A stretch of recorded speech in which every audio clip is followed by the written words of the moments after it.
Primera carta de San Pablo a los Corintios. Primera de Corintios, capítulo 1. Pablo, llamado por la voluntad de Dios a ser apóstol de Cristo Jesús, y nuestro hermano Sóstenes, a la iglesia de Dios que está en Corinto, a los que han sido santificados en Cristo Jesús y llamados a ser su santo pueblo, junto con todos los que en todas partes invocan el nombre de nuestro Señor Jesucristo, Señor de ellos y de nosotros. Que Dios nuestro Padre y el Señor Jesucristo les concedan gracia y paz. Siempre doy gracias a Dios por ustedes, pues Él, en Cristo Jesús, les ha dado su gracia. Unidos a Cristo, ustedes se han llenado de toda riqueza, tanto en palabra como en conocimiento. Así se ha confirmado en ustedes nuestro testimonio acerca de Cristo, de modo que no les falta ningún don espiritual mientras esperan con ansias que se manifieste nuestro Señor Jesucristo. Él los mantendrá firmes hasta el fin, para que sean irreprochables en el día de nuestro Señor Jesucristo. Fiel es Dios, quien los ha llamado a tener comunión con su Hijo Jesucristo nuestro Señor. Les suplico, hermanos, en el nombre de nuestro Señor Jesucristo, que todos vivan en armonía y que no haya divisiones entre ustedes, sino que se mantengan unidos en un mismo pensar y en un mismo propósito. Digo esto, hermanos míos, porque algunos de la familia de Cloé me han informado que hay rivalidades entre ustedes. Me refiero a que unos dicen, yo sigo a Pablo, otros afirman, yo a Apolos, otros, yo a Cefas, y otros, yo a Cristo. ¿Cómo? ¿Está dividido Cristo? ¿Acaso Pablo fue crucificado por ustedes? ¿O es que fueron bautizados en el nombre de Pablo? Gracias a Dios que no bauticé a ninguno de ustedes, excepto a Crispo y a Gayo, de modo que nadie puede decir que fue bautizado en mi nombre. Bueno, también bauticé a la familia de Estéfanas.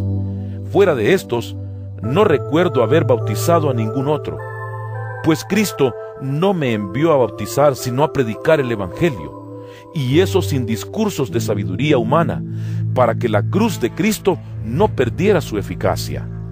Me explico. El mensaje de la cruz es una locura para los que se pierden.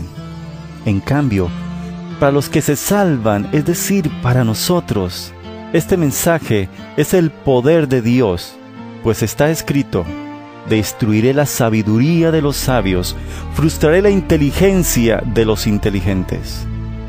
¿Dónde está el sabio? ¿Dónde el erudito? ¿Dónde el filósofo de esta época? ¿No ha convertido Dios en locura la sabiduría de este mundo? Ya que Dios en su sabio designio dispuso que el mundo no lo conociera mediante la sabiduría humana, tuvo a bien salvar mediante la locura de la predicación a los que creen. Los judíos piden señales milagrosas y los gentiles buscan sabiduría, mientras que nosotros predicamos a Cristo crucificado.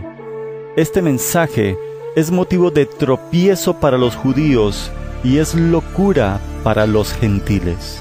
Pero para los que Dios ha llamado, lo mismo judíos que gentiles, Cristo es el poder de Dios y la sabiduría de Dios. Pues la locura de Dios es más sabia que la sabiduría humana, y la debilidad de Dios es más fuerte que la fuerza humana. Hermanos, consideren su propio llamamiento. No muchos de ustedes son sabios según criterios meramente humanos, ni son muchos los poderosos, ni muchos los de noble cuna. Pero Dios escogió lo insensato del mundo para avergonzar a los sabios, y escogió lo débil del mundo para avergonzar a los poderosos.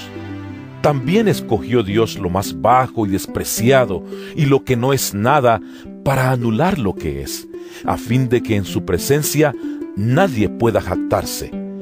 Pero gracias a Él, ustedes están unidos a Cristo Jesús, a quien Dios ha hecho nuestra sabiduría, es decir, nuestra justificación, santificación y redención, para que, como está escrito, si alguien ha de gloriarse, que se gloríe en el Señor.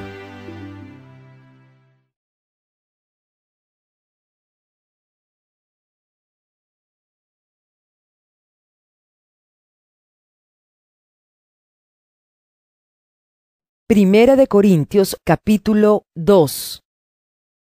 Yo mismo, hermanos, cuando fui a anunciarles el testimonio de Dios, no lo hice con gran elocuencia y sabiduría.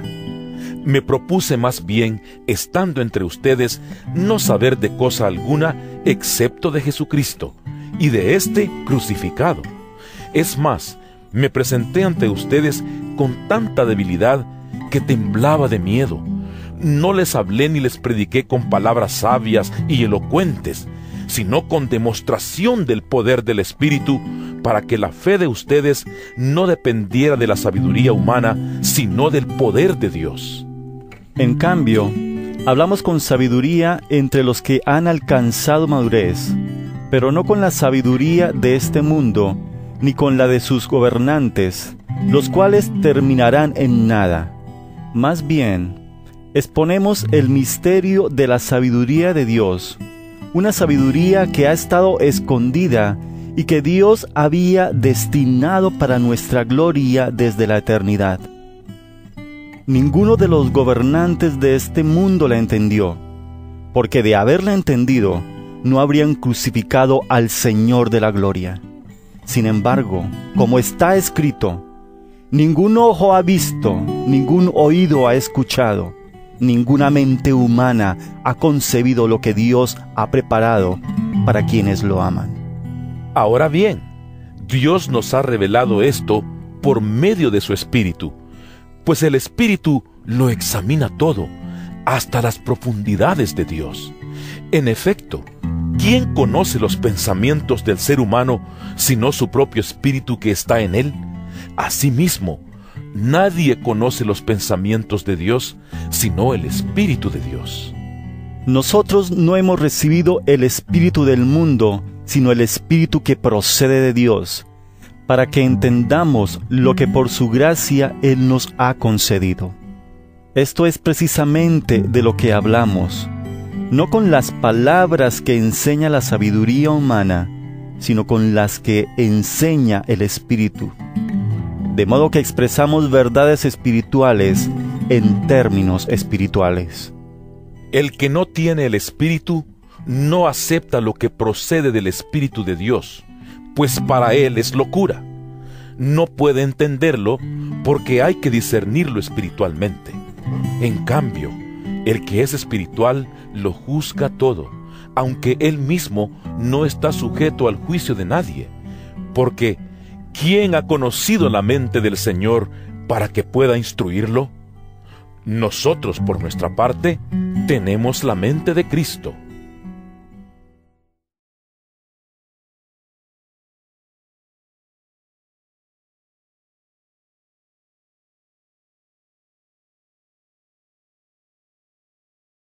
Primera de Corintios, capítulo 3. Yo, hermanos, no pude dirigirme a ustedes como espirituales, sino como a inmaduros, apenas niños en Cristo.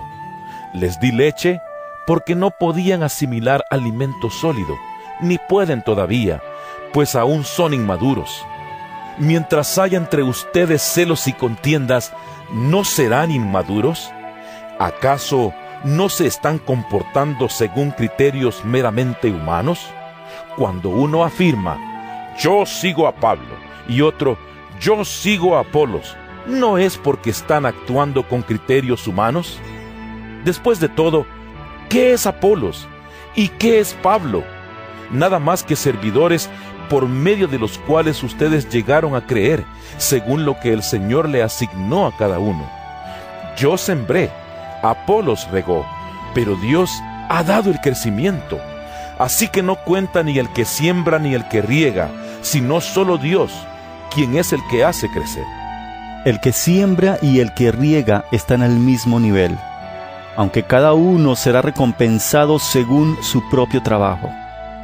En efecto, Nosotros somos colaboradores al servicio de Dios, y ustedes son el campo de cultivo de Dios, son el edificio de Dios.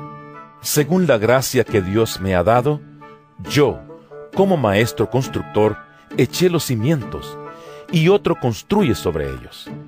Pero cada uno tenga cuidado de cómo construye, porque nadie puede poner un fundamento diferente del que ya está puesto, que es Jesucristo. Si alguien construye sobre este fundamento, ya sea con oro, plata y piedras preciosas, o con madera, heno y paja, su obra se mostrará tal cual es, pues el día del juicio la dejará al descubierto. El fuego la dará a conocer y pondrá a prueba la calidad del trabajo de cada uno. Si lo que alguien ha construido permanece, recibirá su recompensa.